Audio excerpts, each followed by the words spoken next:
Siapa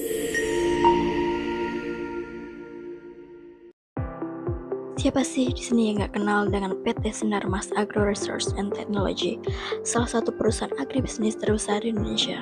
Pada video kali ini, kita akan menganalisis sistem pengelolaan kinerja dan perancangan model KPI pada PT Sinarmas Agro Research and Technology.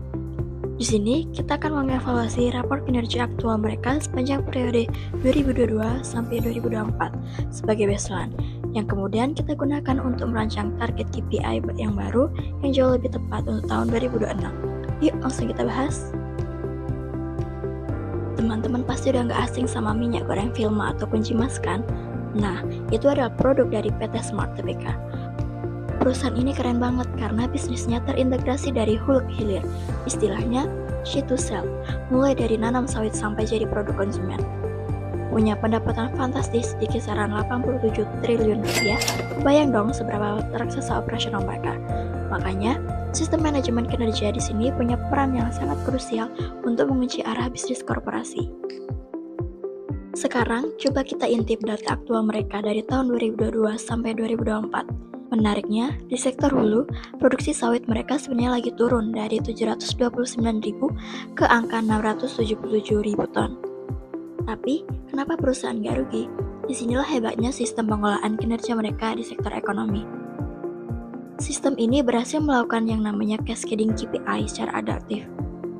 Jadi, begitu hulu melambat, fokus target langsung digeser ke unit bisnis hilir. Hasilnya, penjualan biodiesel mereka melesat tajam sampai 938.000 ton di tahun 2024. Strategi hilirisasi ini sukses menyelamatkan profitabilitas perusahaan. Data ini menjadi pijakan untuk menargetkan angka yang lebih tinggi di tahun 2026, yaitu di atas 950.000 ton per tahun. Tapi tunggu dulu, di balik suksesnya sektor ekonomi, sistem kinerja mereka di sektor lingkungan dan K3 ternyata dapat lampu kuning alias alarm bahaya. Coba lihat fakta lapangan tahun 2024. Intensitas energi pabrik membengkak jadi 11,69 gigajoule per ton CPO, yang artinya boros. Dan yang paling darurat adalah aspek keselamatan kerjanya.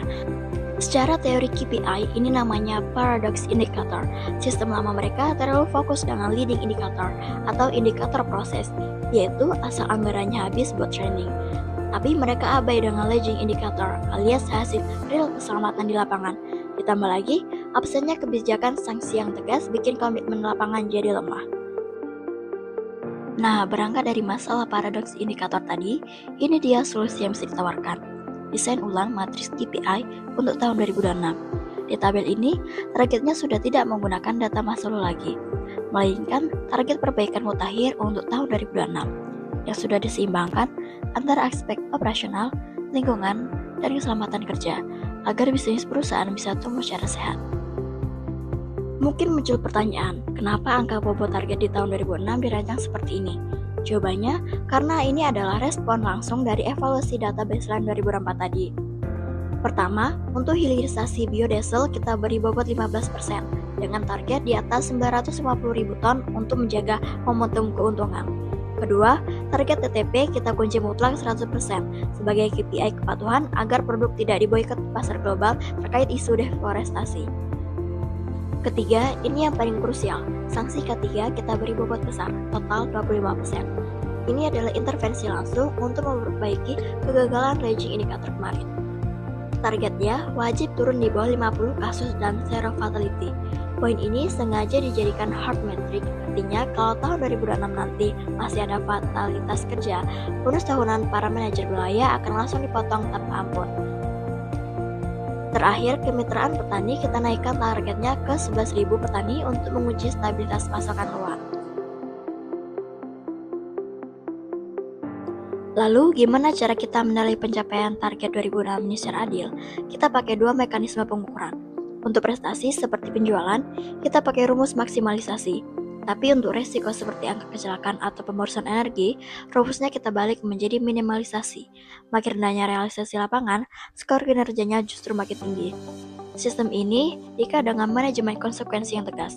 Kalau tim lapangan mampu dapat skor di atas 100%, mereka berhak atas intensif progresif sebagai reward. Tapi kalau skornya di bawah 80%, terutama karena lalai soal nyawa pekerja atau boros energi, maka bonus operasional mereka akan ditahan dan jabatan manajemennya akan langsung dievaluasi atau direstrukturisasi. Ini cara kita memastikan sistem ini punya taring di lapangan. Sebagai kesimpulan, inti dari analisis ini adalah transformasi sistem. Kita ingin mengubah sistem pengelolaan kinerja PT Smart Tbk dari yang tadinya hanya melihat proses atau input saja, menjadi sistem baru yang fokus pada dampak atau impact real bagi manusia dan lingkungan. Dengan model KPI 2026 ini, kita berhasil menyelaraskan ambisi profitabilitas 87 triliun rupiah perusahaan dengan standar keamanan yang lebih manusiawi dan lingkungan yang efisien. Lewat pendekatan KPI murni, PT Smart Tbk tidak hanya sekedar jago nyari cuan, tapi juga punya fondasi bisnis yang kuat dan berkelanjutan di mata dunia. Baiklah, sekian video kali ini. Semoga bermanfaat. Terima kasih dan see you on the next video.